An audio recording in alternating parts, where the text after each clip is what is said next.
What's up, guys? It's Jason at JP3 Motorsports coming at you with another product highlight. This time we're talking wipers. As a lot of guys know, on the FD3S, the wipers are either non-functional, get stuck halfway up or halfway down, or just are super slow. And out of all our FDs, I think only one of them actually works, and so we wanted to change that. We took apart a couple of motors, a bunch of linkages, and we found what a majority of the culprit is. We found that since the these FD3S, a lot of times the motors or the wipers didn't work very well, so the motors never really were used. So a lot of the brushes were still fine, internals were intact. So I think the culprit is these pivots and these ball joints. So we came up with a kit, a refurb or restoration kit to help alleviate all the issues we have with slow or sticky or non-functioning wipers. So this is the kit right here that we're going to be selling. This is just a picture of some of the stuff that we can do on the side as far as restoring zinc plating and things like that. As far as the linkage refurb kit, it's going to come with 2 larger and 2 smaller plastic bushing cups with their corresponding C-clip retainers. We found that we were able to source these, and we found that these work much better than the OEM style that have a little ear that clips in and has a top piece. A lot of times these older cups are brittle, they're broken, and most of the ones that we took apart were already halfway out. So we were able to source newer style cups that are easy to remove, easy to replace, and will function much better than the original ones. You also get 3 O-rings, and I'm going to explain where everything's going to go in the video, and what's causing a lot of this binding. So you're going to get 3 O-rings. You're going to get 2 shim washers, 2 wave washers, and you're going to get 2 wire C-clip retainers. In the video, I'll show you guys where everything goes. And so we provide everything that you'll need in case any of your components are worn, rusty, sticky or missing or whatnot. Just so you guys have a gist of it, in order to install these bushing cups, there's a little tab. It's hard to focus, but if you see it here, there's a little tab that prevents it from spinning. So the only thing you'll have to do as far as modification is on these wiper arms or linkages, you're going to have to Dremel out a little, get it to focus, a little pocket for that notch to fit in, so that way this doesn't spin when it's in place. All right, so that's the only real modification you'll need. Otherwise, everything else is kind of plug and play. And so this is what it looks like after we vapor hone it, zinc plate the hardware, and this is ready to go back on the car. You can see here. So you can see some of these. This shaft had some rusting and pitting, so we had to kind of polish it out and get it ready to install back. If you're interested in any of the zinc plating or vapor honing, check out our sister website. We do everything in-house, vaporhone.com. I'll link it in the video as well. And then I'll go ahead and show you how to get the linkages out, take the cowl off, disconnect the motor, the linkage from the motor, which is this big guy, and then take everything apart and show you how to reassemble everything and show you the pitfalls of this system and how we can make everything operate much smoothly. Just to note, just so you guys be aware that in the video I did install things and take things out before I restored it, and this is everything after I restore everything. So and we'll go from there. All right, so we have our shop car here.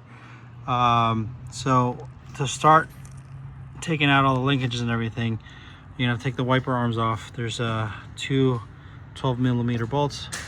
You're gonna take the rubber caps off, And then you're gonna take those 2 bolts off, take the wiper arms off, and then you're gonna have to take the cowl, windshield cowl off. And so there's little caps. You're gonna use a little like razor blade or pick or whatever. Take all these caps out, and then there's screws behind each cap. You do that, and then we'll take the cowl out, and then we'll show you how to start taking the wiper motor and the linkages out. So go from there. All right, so when you're taking these clips out, just to note, the 2 little arms that hold the plastic are on the side, so you'll have to have a little thin screwdriver from the top or bottom to pop them out. On the ends, the clips are on the top and bottom, so you gotta wedge on the sides to get it out. And just be careful, a lot of these, these things are 30 years old, and so the clips break off very easily. Luckily, we have them in stock, and we stock these as well. So that's just a little trick when we're taking these off. All right, so once your cowl is taken off, there's gonna be 5 of these acorn nuts. There's 3 on the end here, another 2 in the middle, and then you're gonna want to take the 4 bolts that hold the wiper motor in. All right, so once you do that, then you're ready to disconnect the linkage, and I'll show you what to do next. All right, so once you have all those acorn nuts removed, you're gonna drop the linkages into the little cavity. So drop the other one down there, drop this one, and you'll get access where this motor will pop out and you'll have some play. Once you pop it out, we're gonna disconnect the linkage arm off of the motor. What you're gonna wanna do is just make a reference mark so you know where it's gotta go when we reinstall. So I took a little paint pen, I put a little reference mark, and I put a mark on the arm. You don't want to mark it on this rubber because this rubber spins and then you'll lose your reference mark. So do that, and then you'll get enough room to get to this motor, pull it out, and then it's a 12mm nut. You take that off and then pop the arm out. Once the arm is out, then you can pop that linkage back in and then take it all out from the other side. And we'll show you how to do that. All right, so once you get to this point and you're ready, you take the nut and washer off. You're just gonna take a wide flathead and just wedge and turn, and you'll get this off. It takes a little bit of force, but once you turn the screwdriver, it'll wedge it right off. All right, take that out, and then we'll go. All right, so once it's disconnected off of the wiper motor, then dropped into the cavity, then we can start pulling it all out.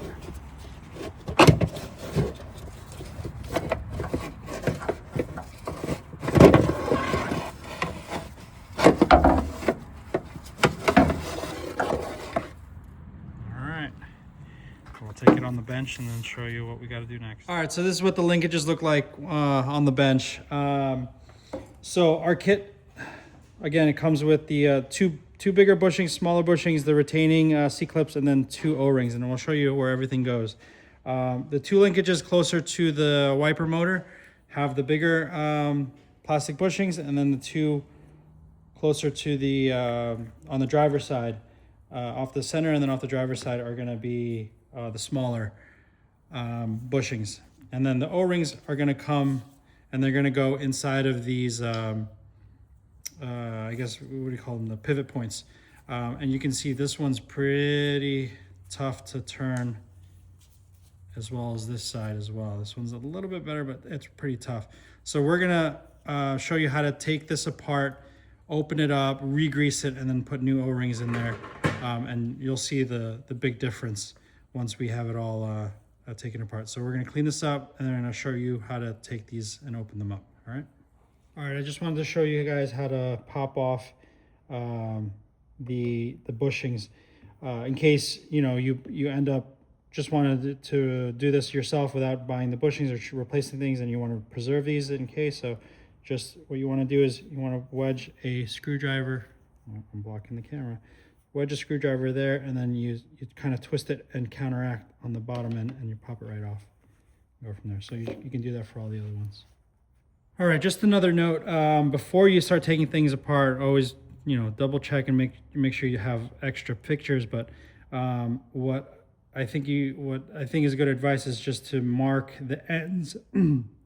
Sorry, mark the ends and mark the side that the back of the cups sit on, because once you start taking it apart, it's going to be a big guessing game on which side the cups go on. So what I did was I just put a label, I just put center, and then I marked which side the back of the cup goes on each of these. So this is the center piece, and then the back of the cup goes here. Same thing with the other one. This is the motor side, and then the back of the cup goes on this side of the arm.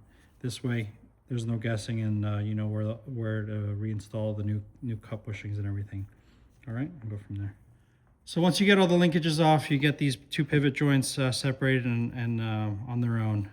One of the reasons why the wiper motors either get stuck or the motor has to work really hard is that these two pivot joints get really gunked up and bind and tax the motor. So what we found is that once you open this up, there's going to be an O-ring, and then there's going to be a lot of like dried up grease inside. Once you clean it out, put new grease, and replace the O-ring, you'll see that this gets really loose and pivots really nice and easy. So we're going to show you guys how to open this up. There's a wire ring that's holding this as a retainer to hold this all together. And so what we're going to do is we're going to put it on the vise. If you don't have a vise, you can possibly use some channel locks or vice grips and kind of squeeze this together. There's a little wave washer on the back. Squeeze it together. It'll give you access to that retaining ring. Once you pop that retaining ring, this whole shaft comes out, and then we can show you how it opens up. All right. So we have one of these small vices in the shop, and we have it set up. So I'll show you once we tighten this up. Go ahead. You can see how it gains you a little access, and once you get some access to that little wire retaining ring, you can stick a sharp screwdriver and then pop it right out.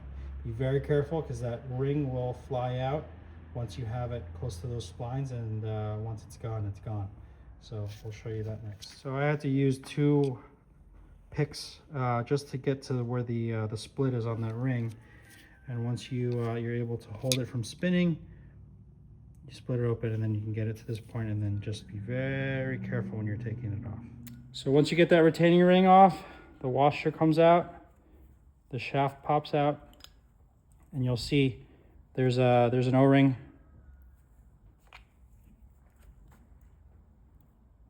on the top side, and there's an O-ring on the back side. So these two O-rings, what I found, let me put this back in. These two O-rings, what happens, either over time they get dry and sticky, or they're really they're a little bit too fat. So once they get pressured in there, they're the ones that are the culprit for this binding. Because you can see I haven't done anything, I haven't changed anything, I haven't added any lube, but once you take those O-rings out, this thing spins really freely. So what we did is we're going to provide you with O-rings that are 0.5 millimeter narrower in width compared to these. So once you put them in, they're not going to put as much pressure on this shaft, but they'll provide sealing, and you'll get this free play here. All right. So we're going to show you what that looks like once we put them back in. All right. So when you're ready to reassemble, you are going to take your pivots and your arms and just do a quick dry fit. Make sure everything slides on and moves freely. You can see that it's nice and free play. This shaft had a little bit of corrosion on it, so we had to do a little light sanding and polishing to get it all clean. We cleaned the barrels out, and so now it spins freely. You do the same thing for the other one. Dry assemble, make sure it's clean and free and pivots, so you look at that. All right, and then you're gonna need some grease. Any type of automotive grease is fine. Provide some lubrication. And you're gonna lube everything up before you put it back. So the process of reassembly is you're gonna take a wave washer, put that in. You're gonna take a shim washer, put this one in. Then you're gonna take, this is for the driver's side or the end pivot, right? So it's this one with the 3 bolts. This one has 2 O-rings, one on the bottom, one on the top. So you're gonna put one on the bottom. Of course, you're gonna lubricate and put some lube on everything between the washers, the shim, and in the barrel. And put it in. And then you're gonna put the other O-ring on top. And then you're gonna put this lock washer on top and good to go. All right, make sure you lubricate everything. And then once you're ready to go, you're gonna take the wire ring retainer. You can reuse the old one, but we provide you with a new one just in case you mess yours up or you'll lose it or it flies off upon removal. You're gonna get it ready, and then you're gonna put this on the vise or a channel lock or a vise grip, squeeze it down to get access to the channel where that retaining ring goes, and clip it on down. All right, and then once everything's locked in place, just test it and it should be able to spin freely and without any binding. All right, same thing with the other side. This one has one less O-ring, so same thing, lubricate, put some grease on here, put some grease on the shim washer.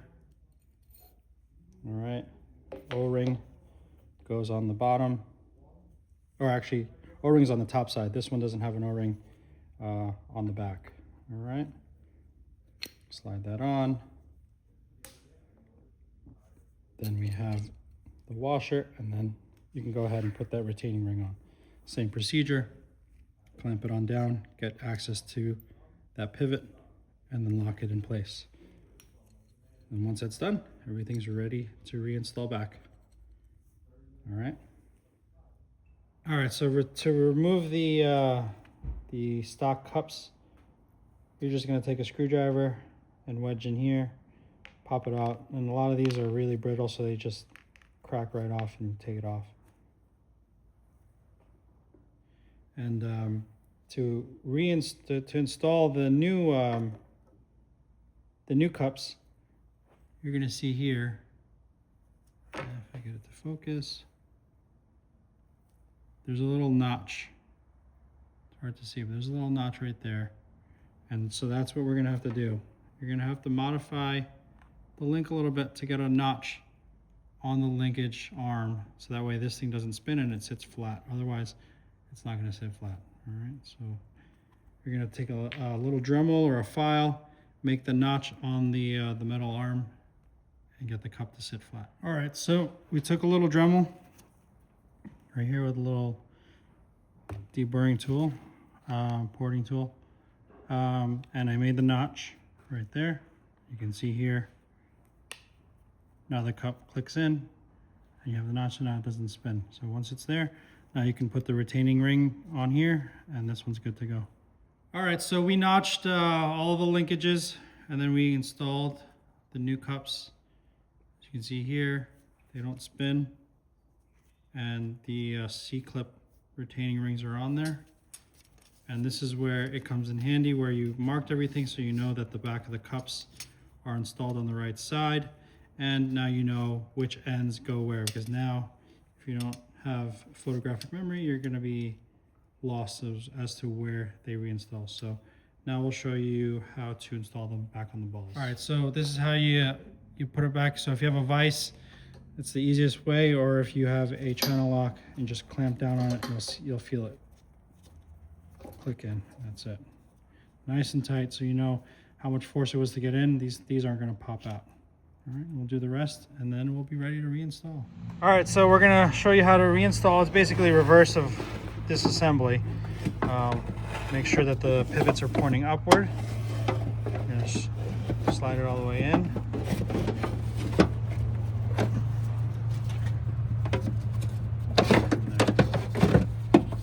All right, now we're going to get the pivots, we'll hook them back up, and then I'll show you how to hook up the motor back. All right, so we got the pivots all up.